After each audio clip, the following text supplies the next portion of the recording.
Hey guys, welcome back to table using the given data. In this video, we are going to discuss eight subdivision of Lossie series, that is security and ethics. Let's get started.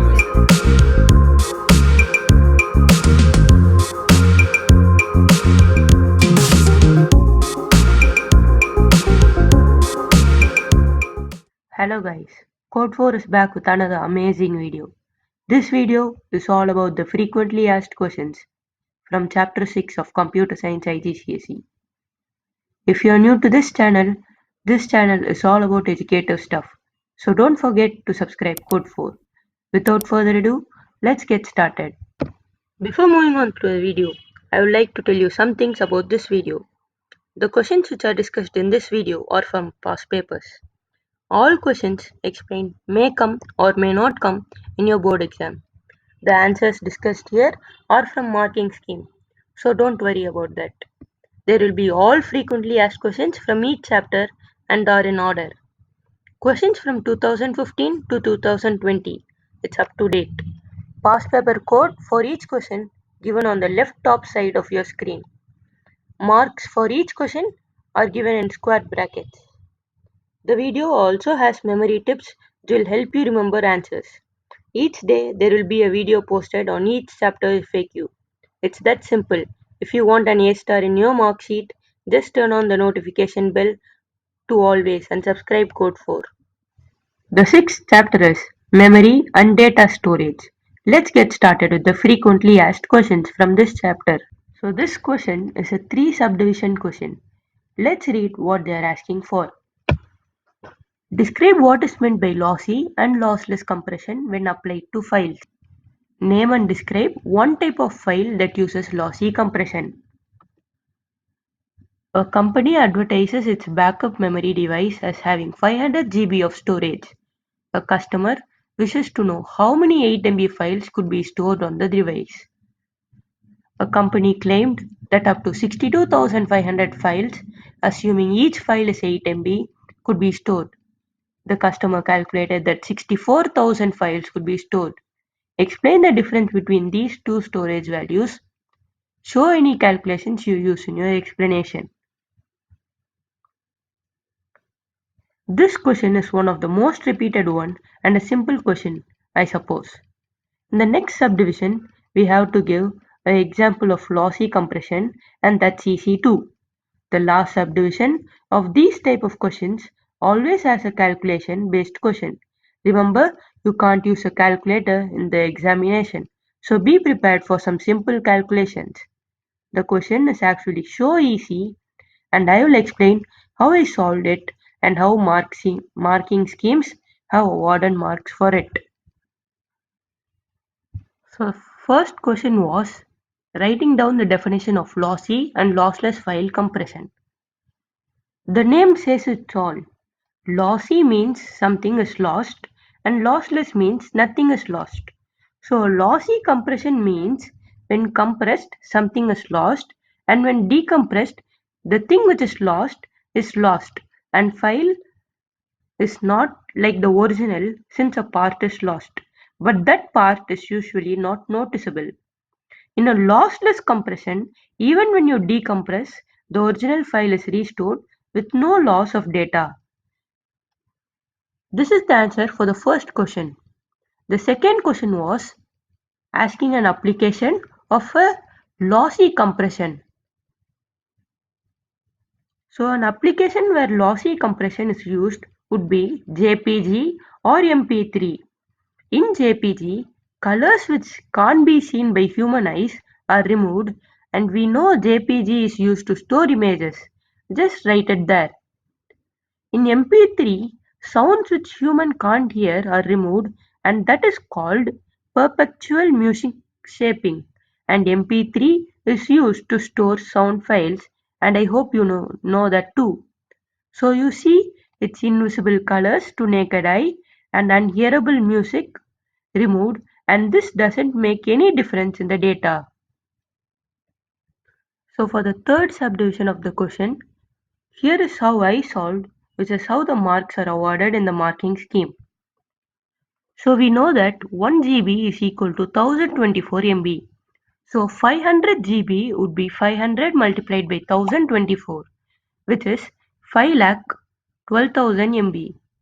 One file is equal to 8 MB. So how many 8 MB files can you keep it in 512,000 MB? 512,000 MB divided by 8 will give you 64,000 files. Therefore, this is the customer's calculation. Then how 62,500 files is set by the company? 1 GB is equal to 1000 MB for simpler use. 500 GB is equal to 500,000 MB. When one file is equal to 8 MB, how many 8 MB files can be stored in 500,000 MB? It would be 500,000 divided by 8, which is equal to 62,500 files. Therefore, this is the company's calculation. Both the calculations are right.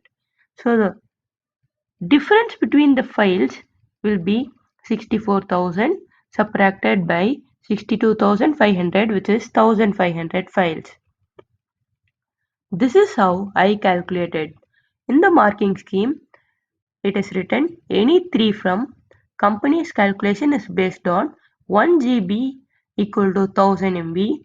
So 500 multiplied by 1000 divided by 8 is equal to 62,500 files. Customer calculation is based on 1 GB is equal to 1024 MB. So 500 into 1024 divided by 8 is equal to 64,000 files, giving the difference of 1500 files. So you see, this question is so simple. Hope you understood.